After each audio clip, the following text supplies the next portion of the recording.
Hey everyone, I'm Loui, And I'm Valerie, and this is Musical Tangents. where we just talk different things about music. Welcome.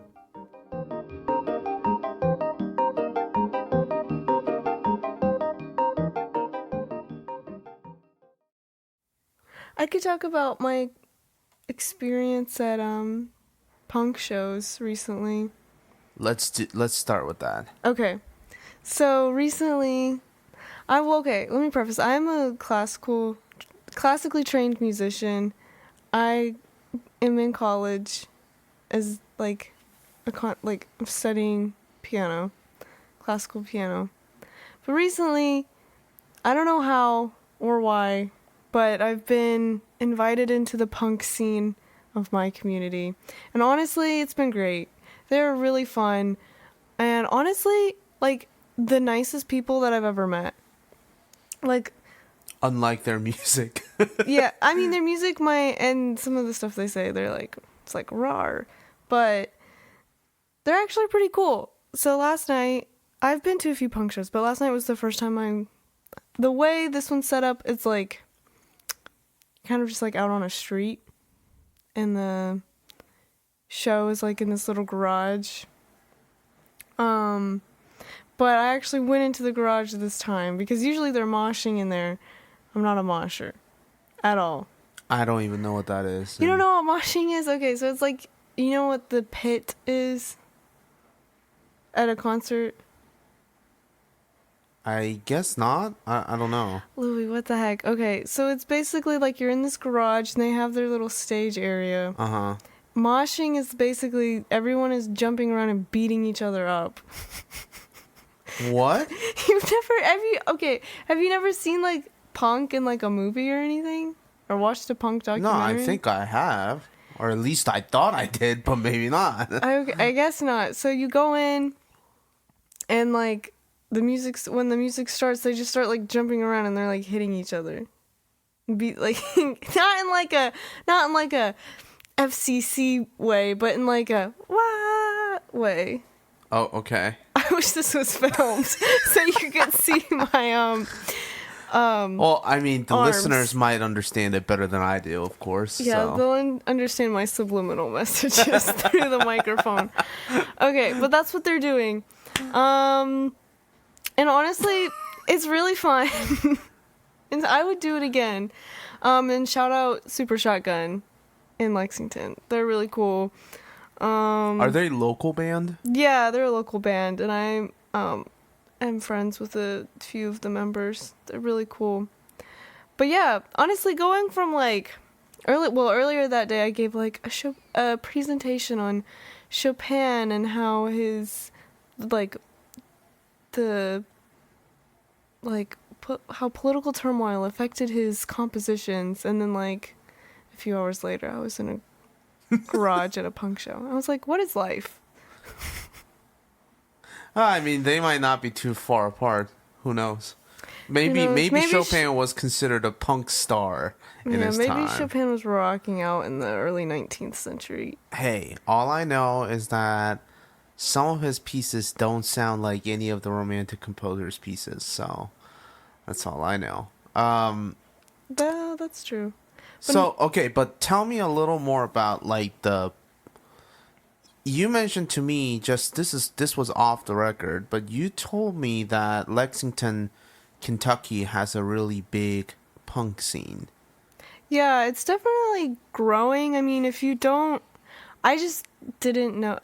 Maybe I'm just ignorant. I just didn't know it existed until like I made friends with some of the people that are like in the bands. But yeah, it's big and it's thriving, and most of the people are pretty cool. They have shows all the time, and they're really fun. I don't know. I go to local shows like all the time, but it's mostly like indie bands, and then you kind of leave and you're like, oh wow, I just listened to an hour of only cover songs. Well, so let me ask you this. So also, before I ask the next question, okay, can you actually explain like what your role is at the work? So can you explain to us about your work related things? My work? What do you mean? So like you work for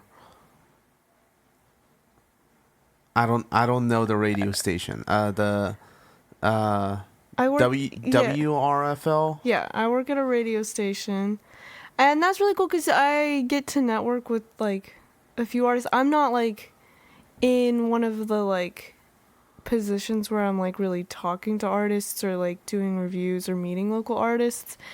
Because that's just not like what my position does. But like by proximity, I get to meet some really interesting people. So yes, that's what I do. So first of all, the reason why I wanted to kind of like let the listeners kind of hear about what you do at WRFL, because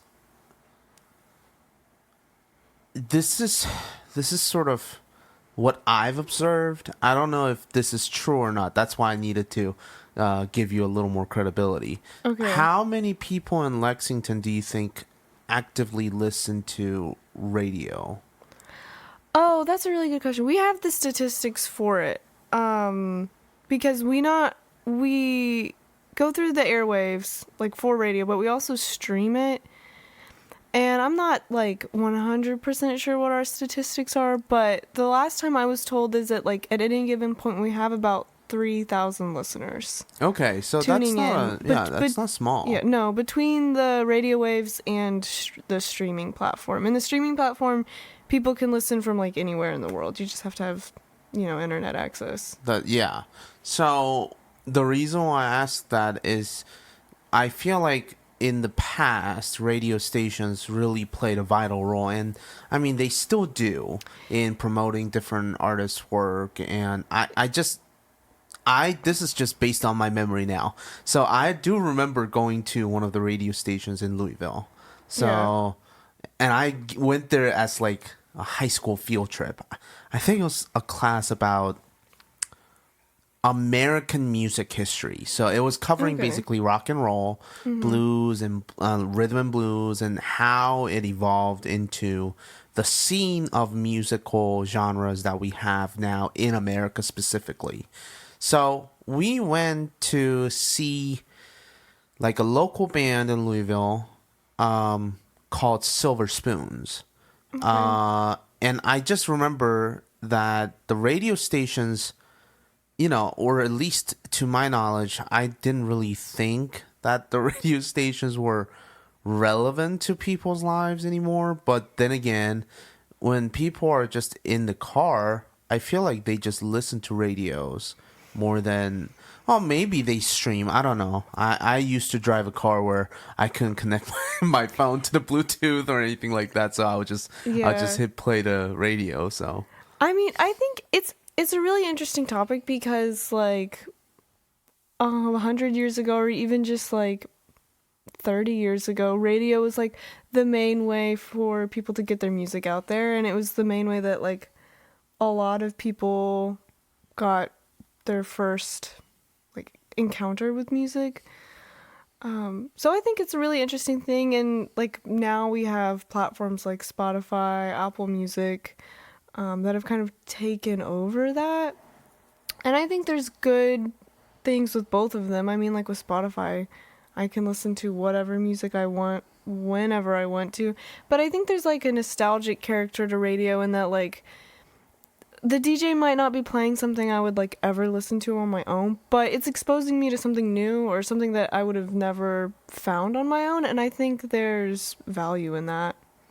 Well, and I think also, yeah, I mean... And it's personalized, too. Like, their show is personalized to their DJ personality. And, like, a lot of DJs do put a lot of thought into, like, the playlists that they curate for their show. No, but I think one of the reasons why I was so interested in that topic, particularly in this case, is because, I mean, obviously, I'm not a punk fan. I don't know all the artists. I'm not super into it either. But hanging out with them is really fun. Yeah, you have. I'm sure you have more personal encounters with them than I do. But I guess my next question then is, or I guess not a question, but like more of a commentary. I feel like radio stations do a really good job of promoting the work outside of social media. So like when I say that, I mean, people who might not know some of the local artists who are making original music in Lexington, Kentucky, might not know that they exist because social media is going to push more of The top big 40. corporate music, like the music industry. And also something else that I always like to point out is that yes, it's easier to publish your music onto streaming platforms. I feel like there are a lot of online services that you can easily go through and publish your music and let other people listen to that music.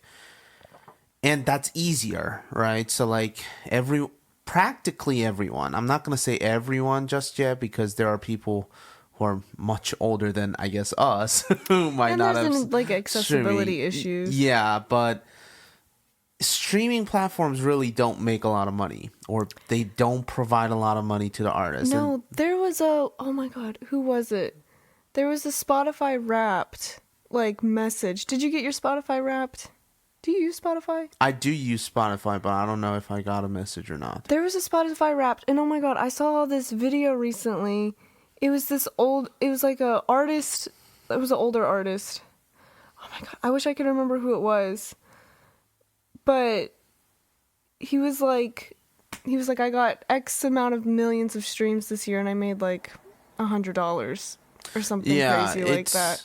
I mean, Spotify, I think, is more infamous about it. I'm not gonna lie, because I think when you look at the breakdown of what the artists actually get out of the streaming packages and just income based on streaming number of streams, I guess Spotify has the lowest number by far. I mean, that's and I don't know the statistics, but I feel like that's the most used platform. Well, it's either that, Apple Music, or maybe Amazon Music, but Amazon Music can't even compare to the number. Yeah. It's usually, I would say, Apple Music versus Spotify, but Spotify probably have taken more people than Apple Music simply because, actually, Spotify is non-Apple product. Therefore, if people are using like Samsung phones, they don't have Apple Music. They don't have it as a native app to their phones. So it's not the most optimized version. So I think that's one of the reasons why Spotify is more used. And it's also just it's a more aesthetic platform, and I feel like Spotify is better at giving you new music than Apple Music is. I feel like Apple Music is trying to get you to listen to albums versus Spotify is trying to get you to make playlists. That's just been like my experience with it. Yes. Like the way the platform is set up, or like the app is. I actually, that's another thing that I feel like is missing nowadays is that, again, I'm not saying that making a playlist is wrong, like with individual songs. Louis, but what are you about to say? No, I'm saying that I feel like, and this is a partial question, do you think less people are interested in a whole body of work, like listening from the first track to the last track of the album, than just if they like one song and one song only, they're just gonna listen to that and they're gonna put that into the playlist? No, people listen to albums I always do that, and I know lots of people do that. But then they pick out their favorites and they put them in their little own curated playlist. Yeah, I don't know. I just feel like I have had. I guess I'm more used to Apple Music because that's just the platform that I've been using for such a long time. Yeah. And I kind of joined Spotify partially because Apple Music doesn't have a lot of K-pop. Oh. Interesting. Therefore, if my sister wanted to use Apple Music, she couldn't really access to any of the K-pop music outside of any Korean streaming platforms. Therefore, Spotify became a really more accessible platform for her, whereas for me it's like I don't have to like seek out that kind of album. So, like I I didn't care as much as she did, obviously. Yeah. But I don't know. I think it's fascinating though, because even when the Queen was active with Freddie Mercury, they even had a song about Radio Gaga, which had a sentimental tone towards the idea of listening to radio. Yeah. Which is so bizarre, because that kind of tells me that even then, as soon as a television became more of killed the radio star. yeah, and then people stopped listening to, or I guess paying attention to the radio as much. I don't know. That's another interesting aspect. It is so interesting to me, because that used to be like a lot of people's, besides like written media with newspaper, that was like their main way of getting information. Radio? Yeah, it was through the radio. That's how they got their news. That's how they got their like shows, like radio shows, radio dramas, their music.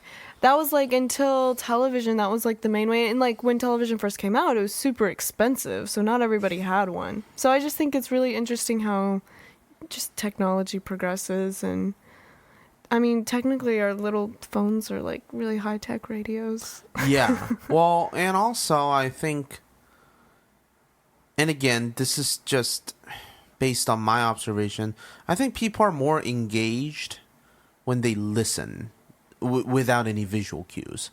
I think that's actually, there is a study actually done on like the narratives told just audio wise. Maybe not music, but like just, like the dramas. The reason why radio dramas were so popular was because the audience members who are listening to it felt like they were imagining the scenes with just the audio, right? So I think they had more power and control in imagination, I guess, and versus I feel like we're more visual. Well, I don't know. People love audiobooks and podcasts now. I can't stand audiobooks. I'm not gonna lie. I think last year for Christmas, one of my sisters got me a subscription to Audible. I don't think I ever used it. But in my defense, I'm a college student who doesn't have time for that right now.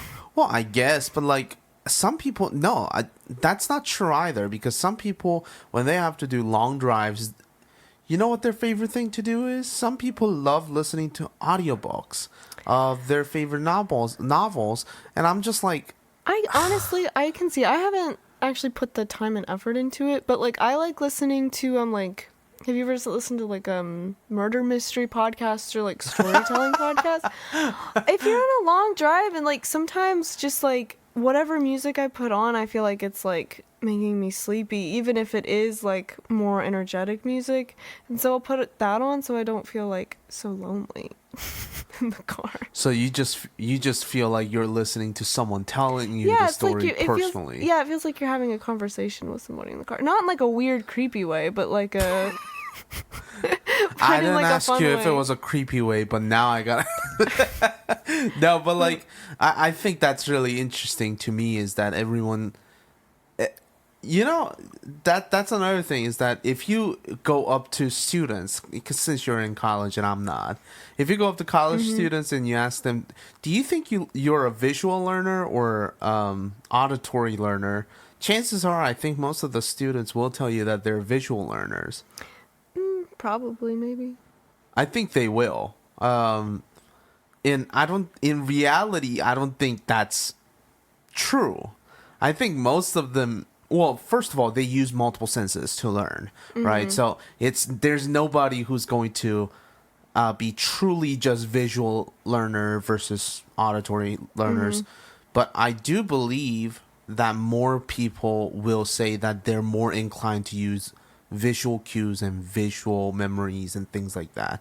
I don't know. For me, I feel like I learned through visual cues as well, but I don't think I don't know about you, but it's really weird for me. Like certain things are very crystal clear in my head. If I close my eyes, I can tell you some of the scenes in a movie in a descriptive way. But sometimes I can't do that with all of the information, and I feel like the information that I can't do that didn't have any auditory cues. So like if I had movies, most of the time have auditory cues, right? Yeah. Either actors are speaking or there's some kind of sound. I don't know. Like it doesn't have to be just actors speaking or music. It can be just sound of nature, right? And the actors moving around, and there's sound to movement, by the way. So, like if that's picked up, sometimes that. I cannot do that if I'm just reading a textbook. And I feel like that's one of the reasons why. Okay, that brings up like some people read and there's a movie playing in their head, and some people read. I do. Okay, I have that. like a little movie in my head, but some people they just read and they're just reading the words, and there's no little movie playing in their head. Yes, I've heard that. And that yeah. that blows my mind because like I can't not do that. If that makes sense. I understand. Yeah, like it's just so ingrained in you. It was just like I guess it's just the way my mind processes that information. Maybe that has something to do with like being a visual learner. Like I need to see it like happen. It can be, but I also think, you mentioned about reading and so for a second, let's stick to reading. I think reading, we do that more often with reading because there's no other cues. Like, there's no other sources of imagination. If you're just reading the words and you're reading a fiction, it wouldn't really... Like, you have to attach a meaning to it, otherwise you're not engaging with the material. Yeah, and I think that's the same way with reading, like, sheet music, too. Oh, I'm sure. Like, when I'm reading sheet music, and I didn't kind of think about it this way until I met my college professor, but kind of, like... having like the little story behind like what you're doing and giving like characters to the little like motives and passages that you're playing through, that really helps. And it really helps with memorization because it's like I'm going from one scene to the next rather than thinking I've got like a 1 chord, a 4 chord, a 5 chord. And also I think that's the reason why, like for us, the reason why we like to visualize some of the stories.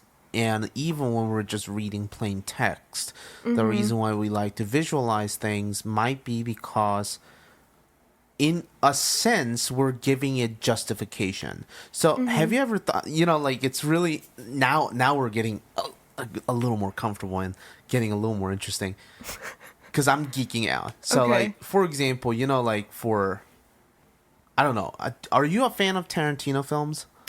I don't know. What's a Tarantino film? Like Pulp Fiction, Django Unchained. Okay, I've seen Django. I hate to admit, I've not seen Pulp Fiction yet. No, that's okay. But like, I feel like some of the movie directors who write their own scripts, kind of have explained this in multiple platforms, interviews, podcasts, whatever. It's fascinating to me the way they tell the stories. Because, not all stories are going to be told in a chronological way. Yeah. Plot-wise, there's a beginning, middle, and an end. But the beginning, middle, and an end in a plot does not equate to stories beginning, middle, and an end. Yeah. A really good example of that is... Greta Gerwig's Little Women. Have you seen that? I have not seen that, but I know... It's really good. Okay. I love the book Little Women, and I love the movie. I also saw recently, like, a play version of Little Women that was also... Yeah. Anything about Little Women is usually pretty good. But, like, Greta Gerwig's version is... Well, that's because it was a solid literary source, yeah. Yeah. Yeah. That tends to be a better choice of adaptation for multiple forms of arts. Sometimes, yeah. Yeah, not always, but I think it gives people a little better chance to. Yeah, and it's always fun to compare the book and the movie. Oh, yeah, absolutely. But anyways, that movie kind of like, it's not like really explicit when you're watching it, but it's going back and forth. It's like the book is set up in a way like when they're young and then like a few years later. Is basically kind of how the book is divided, and a big dividing factor in the book is one of the main characters die. I won't give any spoilers, but in the movie, instead of like outright being like first part, second part, they're kind of layered on top of each other. Yeah. And it makes it really fun and interesting to watch, and it makes the movie feel a bit faster paced, and it makes you like feel like more engaged. Like I need to be paying attention because I don't know when they're going to go back and forth again. No, I agree. I think my example was going to be there's a movie called Memento, and that's a movie. I think that's one of the first breakout movie from Christopher Nolan. But like the way they tell stories, I think that one, the character has a short-term memory loss. So he's basically recording everything in his body. And the movie is telling it from the present times going to the past, because the character doesn't remember everything that happened in the past. So the movie is showing, and you know, that kind of storytelling to me is really interesting. But also, I think what you explained about reading sheet music and like having a story behind each chordal transitions or melodic progressions, that to me, we do that not only to help our memories, but I do really believe that we as the players, as the interpreters of the work, are justifying the transition in a way. So like not justifying in a sense that, oh, this is right or wrong. But if we don't believe that this transition was supposed to take here, even from a story's perspective, I mean, you know, musically, some people have the ability to just say, I mean, you know, it's 1 to 4 to 5. Like there's nothing meaningful more than that. It's been done a million times. Yes, but at the same time, why has that been used for so many times? And if you are going to get a work... Yeah, and what makes it different in this piece? Yeah, like you have to, in a way, justify and have you believe that that's the way it should be. You know, like I think that's what I learned when I did theater, is that I am reciting the words that other people have written. They are not my words. Yeah. Right? And I'm not being myself on the stage. So therefore, if I want to get into a certain kind of character, I have to justify to not to the audience and not to the author, but to myself as to why I'm saying this particular line in this particular context. Because otherwise, it becomes meaningless. And if you as a performer find it meaningless, then the audience will find it meaningless too. Yeah.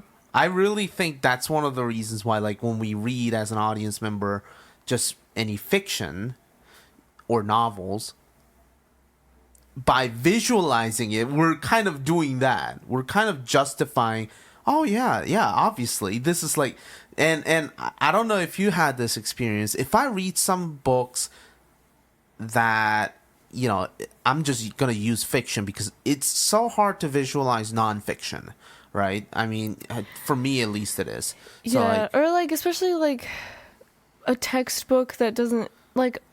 that doesn't use a lot of visual. That's not like based on like a history textbook. It's easy to visualize, but like a science textbook for like a biology class, you know what I'm saying? Actually, I think if we're going to math, I can't visualize math in a lot of ways. I could see some people being able to visualize math because like... You can't visualize science? Well, I mean, when I'm reading it and I don't want to be reading it.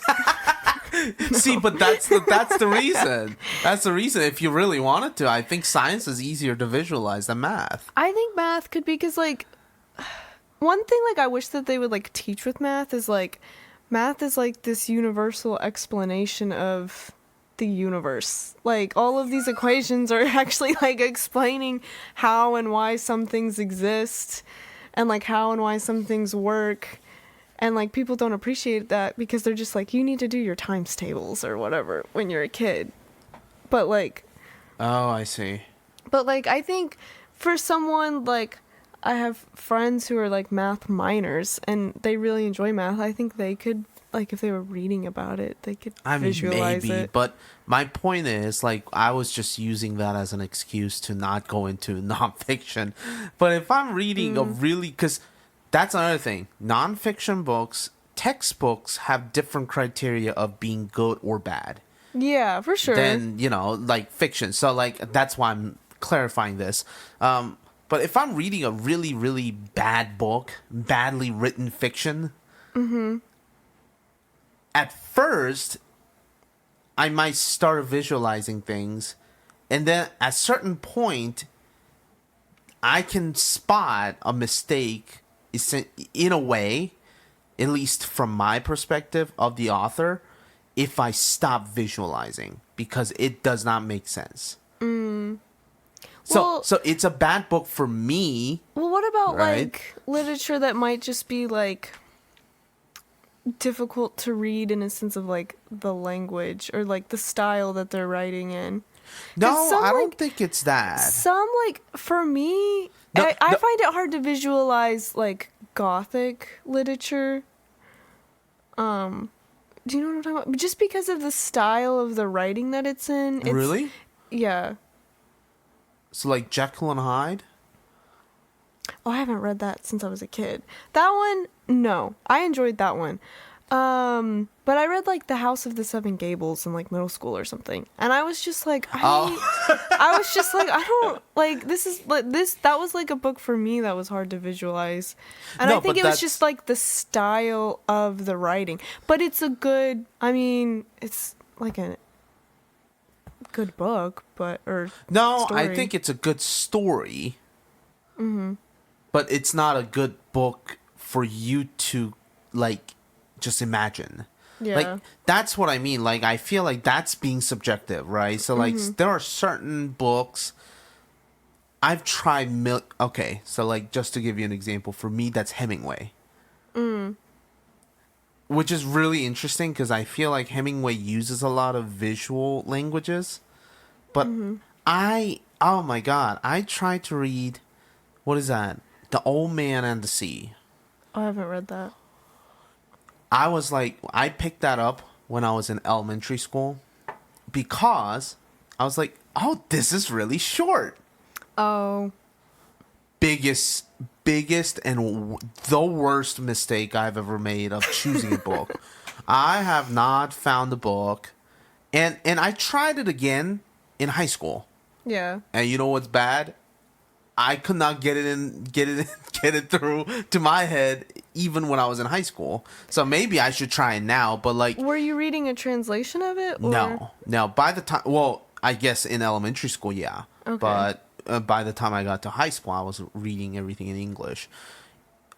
It's so, I don't know. It's like boring. It's to me like, and the funny thing again is, that book to me was bad in a different way because like if I just can't imagine it because it's so outworldly and like I just have to believe what the book is telling me. Then what do you think about like fantasy fiction? That's what I'm trying to say is that like okay. if the book is good, like I'm not saying that just because I can't visualize things that means it's bad. Yeah. So like there are two different categories of bad. So like there's a book that the story really is like boring for me personally. The Old Man and the Sea was that book, right? So like I could imagine everything that was happening in the book because there's only ever two characters. It's a large fish that the old man's chasing after and the old man. But like, so like I can imagine a lot about like what the story is trying to convey, but I was just not invested in the story, right? Yeah. So that's a bad story for me, not necessarily a bad book. Okay. I don't think. But some fantasy fictions, and it doesn't have to be fantasy fiction. When I say bad book in the second category, so like when I can't visualize it, I don't think that's bad because the story is bad. So the author had a good idea, but some parts I'm like, you could have executed it either a little better, and chances are it's an author that are not really super well known. And again, I'm not saying that all unknown authors are bad. It's just for me, some of the books like that, I'm like a little less engaged, right? So that to me is a bad thing. I love fantasy fiction. Fantasy fictions are pretty good. I do remember though, like speaking about fantasy fictions, I read Harry Potter like as the movies were coming out. How old are you? I'm 26. When did the first one came out? When I was like born, I know. Well, or before I was born. Well, but remember the first and second book are not too long. It's only ever getting into the third. Like, so The Prisoner of Azkaban is like 3 books all of a sudden, or it's much thicker. It's like it could be divided into 3 books. Yeah. What is it? The Goblet of Fire has 4. I think the biggest one is the Order of the Phoenix, because I read all of the books in like elementary and middle school. No, that's right. I think that's true. Which is funny as well, because I remember reading the Order of the Phoenix and I was like, oh, this is really fun. And I saw the movie and I was like, this is the most boring Harry Potter movie I've ever seen. Which is so funny. But like now, I don't think it's the most boring one, but it's not my favorite. I think it was boring when I was a kid. When I was a little younger, there's a little less action. Yeah. Until the last part of the movie. So, yeah. But well, when you get older, you can kind of see more of the like. I don't know what I'm trying to say. Well, the dialogue heavy scenes. Yeah, or just like you can see, like Harry's journey. I don't know. I'm not okay. Let's move on. I don't know how to articulate what I'm trying to say. No, but like I do remember reading Harry Potter, like Order of the Phoenix, Half-Blood Prince. Which ones were your favorite books to read? Oh gosh, what do you mean? Like just overall, of the 7. or of the 7? I think I'm not gonna lie. I think the one that I really, really enjoyed probably was Prisoner of Azkaban. That I was gonna say that too. Prisoner of Azkaban is my favorite, and it's also my favorite movie because it's of the movies. Okay, I like the third and the fourth one are my favorites because they have Goblet of Fire. Yeah, because they have my favorite directors. I think David Yates was the director of the third film, and I like his stylistic choices in that movie the all best. Of a sudden became really dark. Yeah, because I think it fits the book narrative the best. And I also think the fourth director, I don't remember his name, but he fit the just like flashiness of the games that were going on, and like I didn't like Goblet of Fire. I liked it, but The Prisoner of Azkaban was my favorite, but it was also my favorite book because it's like when all the tea begins to get spilled. Yes, yeah, like you get to find out more about some of the other people. Mm-hmm. It's like a major pieces of puzzle. Yeah. Kind of coming together. Because the third one and the 7th one were my favorites to read. Because the 7th one, I was like, was 7th one it's the last one. The Deathly Hallows. Okay. Because I was like, oh my god, this all makes so much sense now. Now, some of it was like hitting it on the nose a bit hard. But like, hey, every book has that. But hey, like 12-year-old me was like really getting into it. I loved it. Which 12-year-old in the world was not getting into it, honestly? I don't know, because I was like 12 when the last movie came out. So it was like I was reading the book and the last movie was coming out. So it was like big deal in my little world. Yeah, no, but I think it was, the third one, Prisoner of Azkaban, to me was like a lot easier to read. I remember finishing it like in like a week or something like that. Mm-hmm. It was, I mean, you know, and I'm a slow reader, so like that was so much more engaging. And I think, anyway, so like, I think getting back to sort of the idea of like visualizing and like just, you know, using auditory cues, it's really, I don't know, it's a fascinating topic partially because there is a faculty member at U of L, so University of Louisville. She is in the Department of Psychology, and she originally got her PhD in linguistics. So I was like, what is she doing in the Department of Psychology? No disrespect, but like she studied linguistics. Turns out her major research interests were to do with language development in children who are born deaf, right?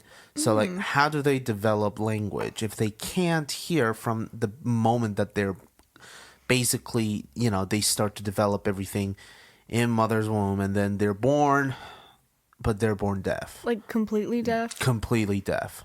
So, is there a way to stimulate the auditory senses in the brain? I think you can with like vibrations. Yeah, but Like, her argument is that it's extremely difficult because the current mechanism that we have is not enough to do that. So like the only way that it's stimulating, the way she described it to me is really fascinating, because she said to the kids who have that technology ingrained in their brain is only picking up like 7 channels, right? But our normal hearing picks up like 45. So it's a fraction. And there's a less understanding of figuring out what they mean. Like, so like they will struggle more with understanding other people's emotion, because they're not hearing the tone of their voices in the way that we do. You know how like people who get excited, they have a certain tone, right? Like, yeah, it usually gets like higher pitched. Yeah. They don't hear that. They only hear like basically, like how robots are in the movies are portrayed like speaking. Very monotone. That's basically what they hear. It's a very digitalized speech pattern. Are they wearing hearing aids? Is that what you mean? It's not a hearing aid. She had a different thing. I forgot, because like a she has implant? yeah. Okay. I think it's an implant. So, but like things like that. I think so. Where was I going with it? It's just like the way we kind of start to realize how hearing, and sometimes hearing helps us more, to remember important parts of it. Like, I don't know about you, but like, this is the next parter, is that, I feel like some of the memories that we don't have the visual memory clearly, but it becomes clearer because of the sound. I think you could say that about all of the senses. Like if you like smell a candle and it takes you back. Yeah, that's true too. Yeah. But yeah, I see how that could work. I don't know. Multisensory like aspects to me is fascinating, because that's like engaging all of that is accomplished through the arts. So that's what I really like. And I think, when I was in high school, I used to think not the highest art form, but my favorite was musical theater for the longest time, because I thought that had everything, right? Dance, music. Yeah, acting. and stage design, lighting, like Good you could combination feel of the everything. energy. But the more I get older, the less I'm attracted to. At some point, I kind of felt like, wow, this is just phenomenal. But it feels so two-dimensional, even though it's completely three-dimensional. Like the way I was perceiving musical theater at some point, I was like, even as an audience, I was like, yeah, this is fine and dandy, but like, why is this so... It's good, but like,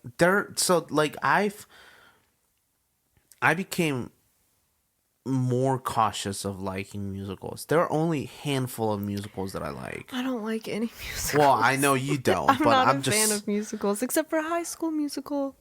I watched that one as a kid. not a real music. I don't know. That's the only one I remember watching and enjoying. Sorry to all the musical theater fans out there and anyone I've offended on Broadway. Like Broadway people are gonna listen to this. No, but I just like I've gone to appreciate other art forms more. So Yeah. I think I don't know. It's just fascinating.